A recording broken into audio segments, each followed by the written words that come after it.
Hi, everybody. Welcome. Welcome. As you join us, we'd love to hear where you're joining us from in the chat.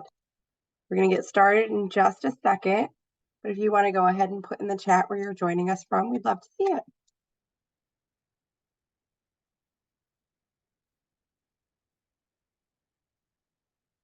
Welcome. If you've just joined us, we're going to get started in just a second. But in the meantime, if you can put where you're joining us from in the chat, we would love to see where you're coming from. Oh, somebody from Vermont, California, France. Great. Another person from California, North Carolina. Great.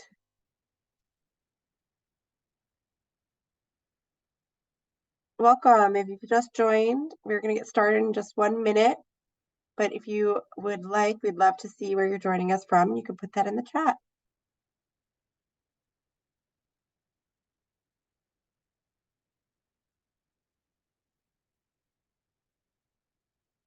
Okay. All right.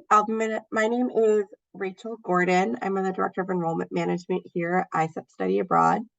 I'll be managing the chat and the Q&A today. So if you have any questions during the presentation, feel free to put them in there.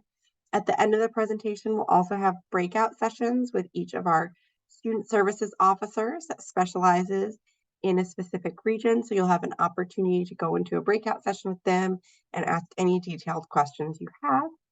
And with that, I will turn it over to Cynthia and Jackie to introduce themselves. Hi, my name is Cynthia. I'm one of ISEP Student Services Officers for programs in the U.S., Northeast and Southeast regions, also including Puerto Rico. And I'm Jackie D'Amico, and I'm the other Student Services Officer for the United States, specifically for programs located in the West and Midwest, and I'm also the Student Services Officer for programs in Canada.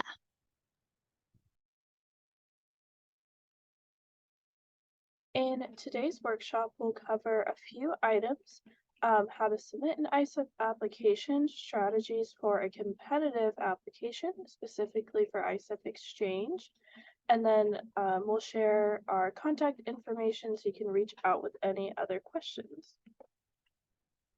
So at ISEP, we are a nonprofit organization. Our mission is to make life-changing experiences of studying, interning, and volunteering abroad. And we pride ourselves on making programs accessible and affordable.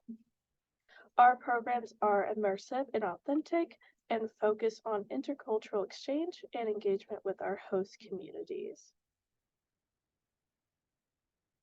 So there are two types of programs or ways to study abroad through ISEP. First is ISEP Direct.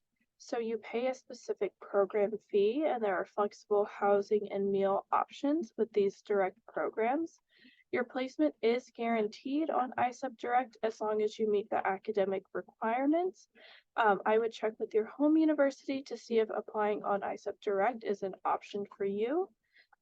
And ISEP Exchange is different in that you pay your home university's tuition, housing, and meals fees in exchange for those benefits at another host university.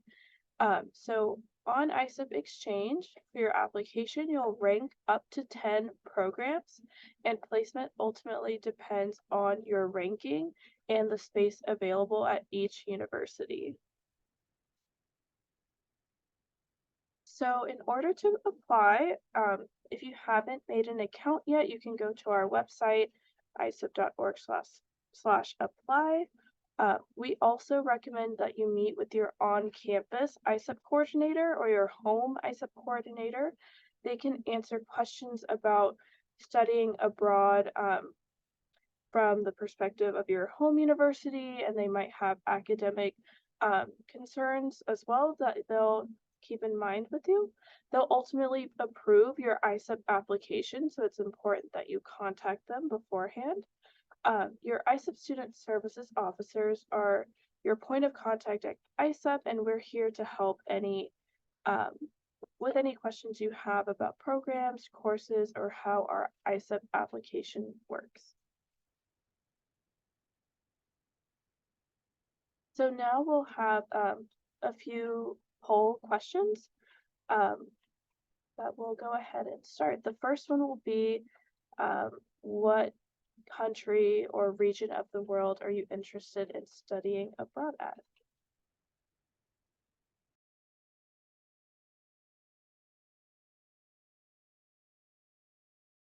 All right. Looks like we have some interest in Australia and New Zealand, some in Asia, some in Europe.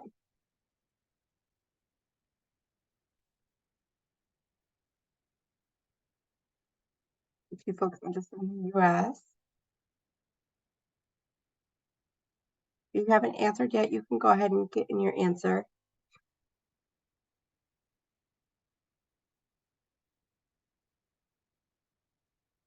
Okay, great. So looks like we have a few folks interested in the US, some in Latin America, Australia, New Zealand, Europe, and Asia. Great. And then for our next poll, it's where are you in the ISEP application process?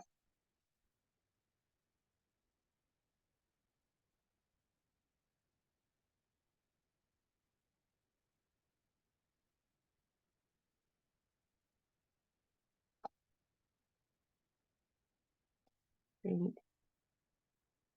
All right. Pretty evenly split. We have some of you haven't started yet, and this is a great workshop for you. A few who are working on it and a few who are almost done. Fantastic. We can go ahead and continue with our presentation. So now we'll go over the steps for submitting an application. So the first step is to log in to access your ISEP account. You can go onto our website and then click log in at the top right-hand corner. If you haven't created an account yet, you can click sign up. This will allow you to create an ISEP application. You'll enter your name, email address, and home university information here.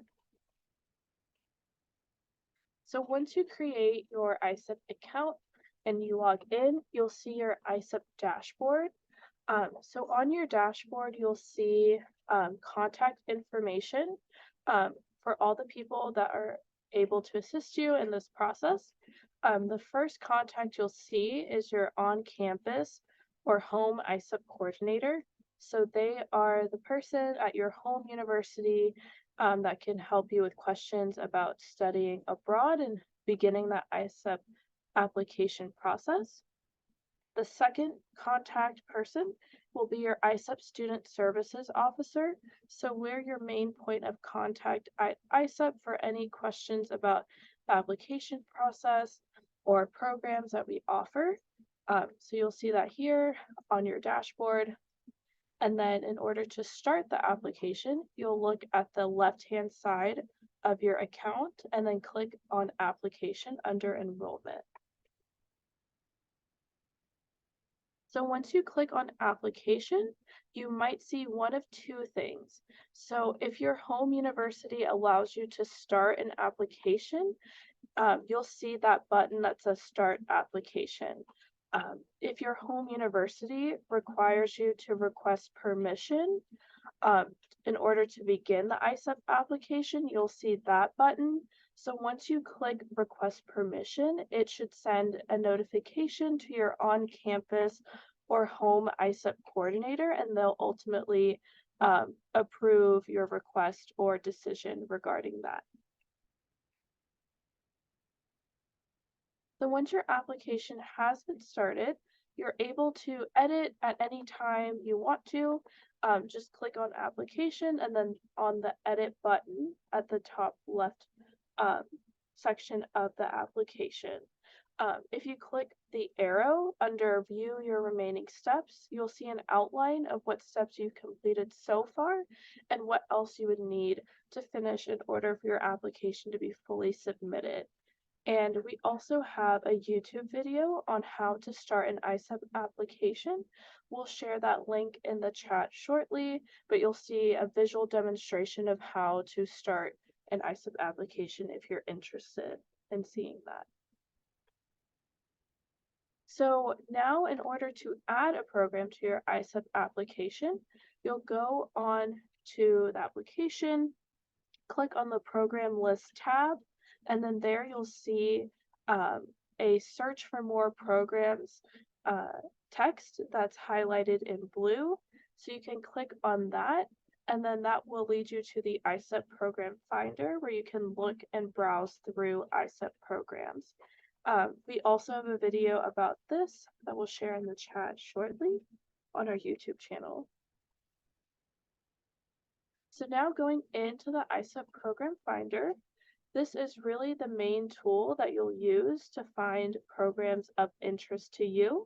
So our ISEP program finder is filtered, and you can look at different filters and sections in order to really tailor the program offerings. So you can look at term of interest such as spring 2024 or fall 2024, the region of the world. You can also filter by your field of study or what subjects you would like to take while abroad. Also language of instruction. If you click on more filters, you'll see way more advanced filters such as campus size. You can filter programs by the size of students at the university.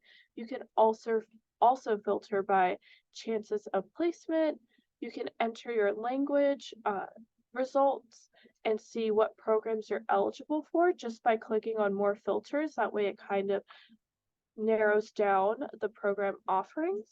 And we also, again, have a video about how to use the program finder and tips on our YouTube video if you want to see a visual demonstration of what that looks like. So in order to add the program to your ISEP application, once you look at the ISEP program finder, enter all of your filters, you'll click on Apply Filters, the blue button, and then that will show you a list of programs. And then once you see that list of programs, you can click on the title of it that's in blue text, and that will lead you to the ISEP program page for that university. So once you click on that program, you'll see the university's program page on our website. Here you can find information about the university itself, their academic and course offerings, so it's important to read this carefully. Once you want to add it to your program list, you can scroll to the bottom of the page and then click Add to Application, and this will actually add it to your program list. If you're in the process of really just browsing through your options and you're not sure how you're going to rank your programs yet, you can use the Save for Later button. It's kind of like an Amazon wish list or a shopping cart where you're putting all the schools that you're interested in your ISEP application. It will show a list of those options, and then you can later add those to the actual program list and then move them in whatever ranking you prefer. So now we're going to talk about the program list selection and ranking. So once you added a program to your ISEP application, it'll appear on the program list section, like I mentioned. You'll see a move down and move up button, so you can click on those to rank the programs in your order of preferences. One important note to keep in mind is that if you're applying for ISEP Exchange, you can only apply to one university that's most competitive, and it must also be your first choice. So that's one rule to consider, but in terms of other programs, you can rank them and move them differently. You'll also see the chance of placement listed for each program on ISEP Exchange, so that's something to keep in mind while you're ranking and adjusting your program list. And now we'll talk about the next section in the application, which is the academic section. So once you've created a program list, you'll add the field or fields of study in which you plan to take courses in while abroad. You can list several fields of study by clicking Add Another, and you should add every subject you plan to take courses in. Please note if you can't find the field of study you need, it may not be available, so you may need to find another option or contact an SSO.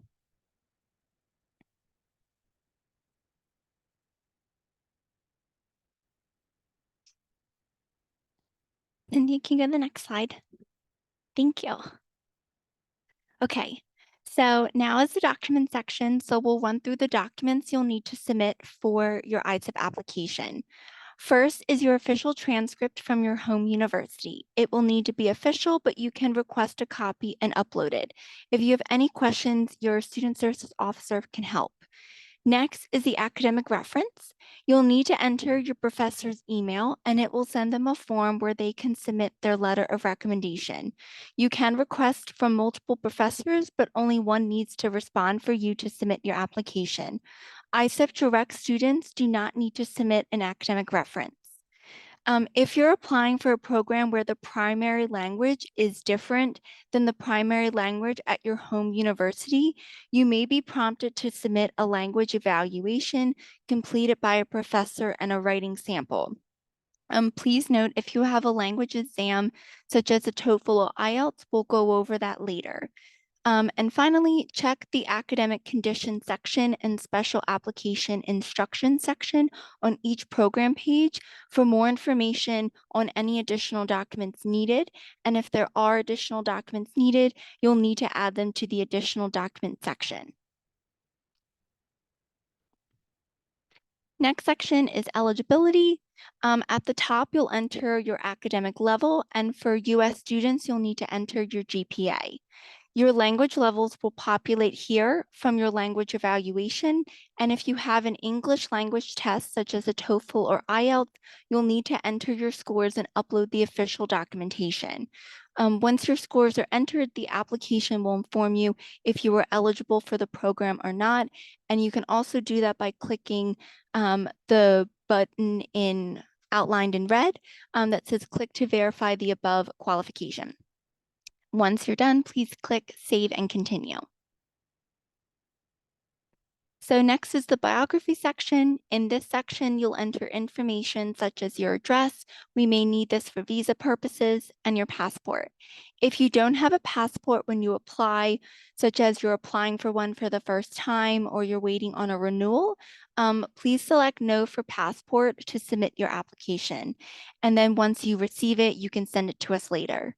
If you have not applied for a passport yet, we strongly recommend you do so as soon as possible in order to prevent delays when applying for your visa. The last section is the other section. In this section, this is where you can submit anything else we will need to know when making a placement. Special needs can include extra time on exams, special medication, and support services you receive at your home institution. It's always best to submit this information so we can make sure your host will be able to support you. It's a little more difficult to find out these things after you have received a placement. And then once you're done, please click Save and Continue. Lastly, is how you submit and get approval from your home coordinator. So in order for your application to be fully submitted to ISEP, 3 things must happen. 1, all of the ISEP application sections are completed, and then you press the Submit button, which is highlighted in the yellow circle. Then you need to pay your ISEP application fee in your Invoices tab in your ISEP dashboard, if applicable. And lastly, get your ISEP application renewed and approved by your ISEP coordinator at your home university.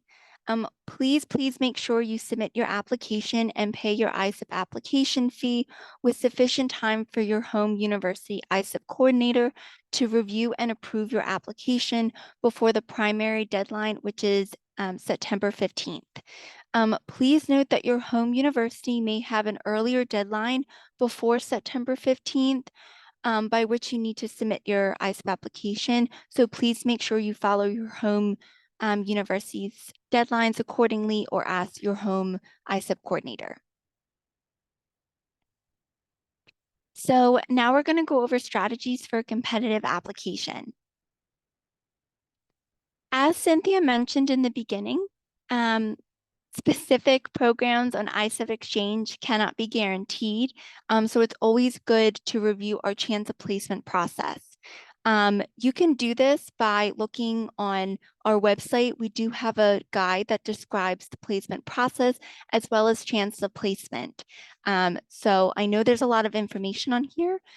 So please reach out to your student services officer on any questions about how to build a competitive application. But for ISEP Exchange, we do recommend students list at least 3 to 5 programs, and 1 to 2 must have a good or excellent chance of placement. But again, please look over that on our website or ask your SSO for any questions. If you're applying for ISEP Direct, your placement is guaranteed. If you only receive 1 placement, and specific placements, like I said, cannot be guaranteed on ISEP Exchange. So once again, we encourage you to consider other options aside from your top choice of program.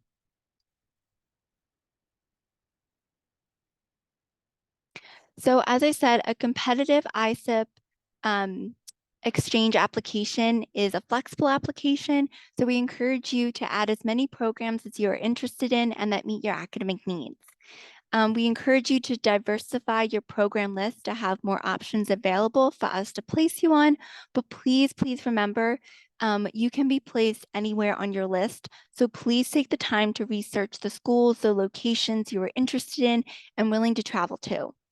If you find a university that you absolutely love and seeing yourself attending, and it also offers ISEP Direct, we highly consider you checking with your home university ISEP coordinator to see if this program is a good fit for you.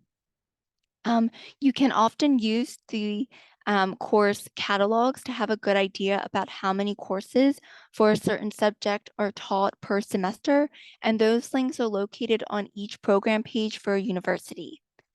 We also have ISEP scholarships and resources to fund your study abroad in other ways while you're budgeting. And lastly, you can also save programs you are interested in. They will stay at the bottom of your student portal until you remove or add them. So now we'll go over who to contact for our application help. So as Cynthia and I mentioned in the very beginning, we are both the student services officers for programs located in the United States. I'm also the student services officer for programs located in Canada. And Cynthia is also the SSO for programs located in Puerto Rico. Kira is the student services officer for programs located in Spain and Latin America. Honora is the SSO for programs located in the United Kingdom, Ireland, and Oceania. Rachel is the student services officer for programs located in Asia. Gretchen is the student services officer for programs located in France and Northern Europe, Africa, and the Middle East. And finally, Grace is the student services officer for programs located in Central and Southern Europe. And now we'll go into our breakout rooms, but we're going to keep this slide up just so you know whose session to attend. Right, great. Thank you, Jackie and Cynthia. So we're going to go ahead and start with Kira first. If you're interested in programs in Latin America or Spain, Kira, can you put your link in the chat? Perfect. So you can join that breakout room to ask Kira any questions about programs in Latin America or Spain. Next up, we're going to go to Honora. Honora, can you put your link in the chat? Perfect. So if you're interested in programs in the UK, Ireland, Australia, New Zealand, or Fiji, you can go there.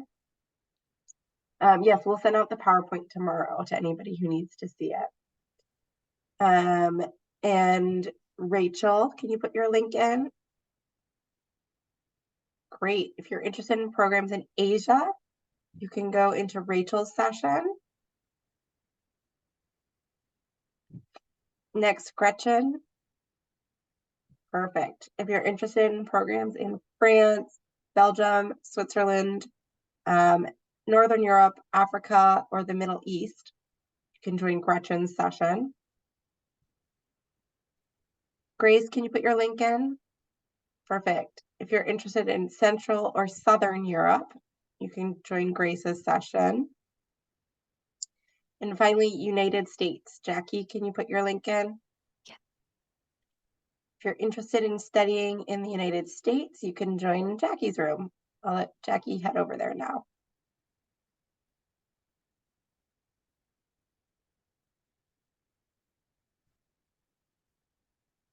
All right. Great. Cynthia, you can head over too. Okay.